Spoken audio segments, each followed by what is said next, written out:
यो नेपालमा हुने चर्च होइन है। नेपालमा हामीहरूले देखेको भनेको क्याथोलिक क्रिस्चियनिटी मात्र हो होइन। तपाईँहरूले देख्न नपाएको कहिले नसुनेको कुरा पनि हुनसक्छ, यो म बताउँछु ल। यो हो अर्थोडक्स चर्च है, जुन स्लोभिक कन्ट्रीहरू छ, रसिया, युक्रेन होइन, यो पोल्यान्ड, यो कन्ट्रीहरूमा, इस्ट युरोपको कन्ट्रीहरूमा चाहिँ अर्थोडक्स क्रिस्चियनिटी हुन्छ एकदमै कडा। अर्थोडक्स भनेको नै एकदमै कडा खालको नियम भएको क्रिस्चियनिटी हो होइन।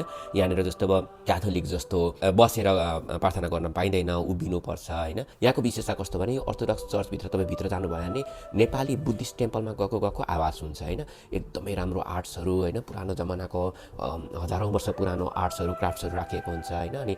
अनि जुन बास्ना हुन्छ धुपी जलाउने चलन हुन्छ, त्यो धुपीको बास्ना एकदमै क्या, अनि एकदम सबै चुपचाप हुन्छन्, शान्त हुन्छन्, हल्ला खल्ला गर्न पाइँदैन होइन। अनि यो प्रार्थना गरेको आवाज सुन्नुहोस् त, पण्डितले लाउड स्पिकरमा गरे जस्तो प्रिस्टले भन्छ, अनि त्यसपछि प्रार्थना गर्छन्, त्यसपछि अरू उसको असिस्टेन्टहरूले, एड्सहरूले चाहिँ रिपिट गर्छन् होइन। अनि झन्डै अब कीर्तन, भजन कीर्तन जस्तो पारा पनि सुनिन्छ, तर आत्मालाई चाहिँ एकदमै सन्तुष्ट बनाउने टाइपको एउटा माहौल हुन्छ क्या।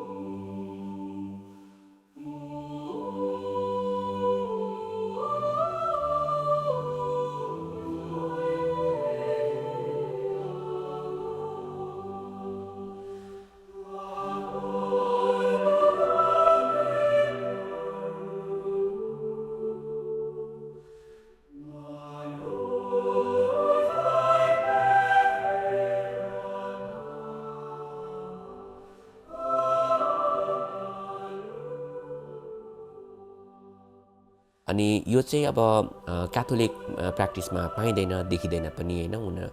क्याथोलिक क्रिस्चियनिटीको चाहिँ प्रार्थना गर्ने तरिकै अलग हुन्छ। जस्तो अब गोस्पेलहरू भन्ने यो त्योहरू हुन्छ, यहाँ चाहिँ गोस्पेलहरू भनिँदैन, गीत गाइन्छ। गोस्पेलको गीत गाना हुन्छ होइन। गोस्पेल चाहिँ भनिन्छ भन्न त, तर गानाको रूपमा मात्र भनिन्छ, र गाना चाहिँ गर्ने फरक हुन्छ। जुन तपाईँहरूले हालेलुया जस्तो पाराको जुन सुन्नुभएको थियो, त्यस्तै पाराले, तर एकदमै स्वर मिलाएर प्रोफेसनल सिङ्गरहरूले मात्र बिना बाजा गाजा भन्ने चलन हुन्छ। विशेष अनुरोध, यात्रा विशेषले गरेर हाम्रो प्यारेन्टिङका भिडियोहरू आउन समय लागेको छ, त्यसको लागि धेरै क्षमा प्रार्थी छौँ, धैर्यता गर्नुहोला। भिडियोजहरू अवश्य आउनेवाला छन्।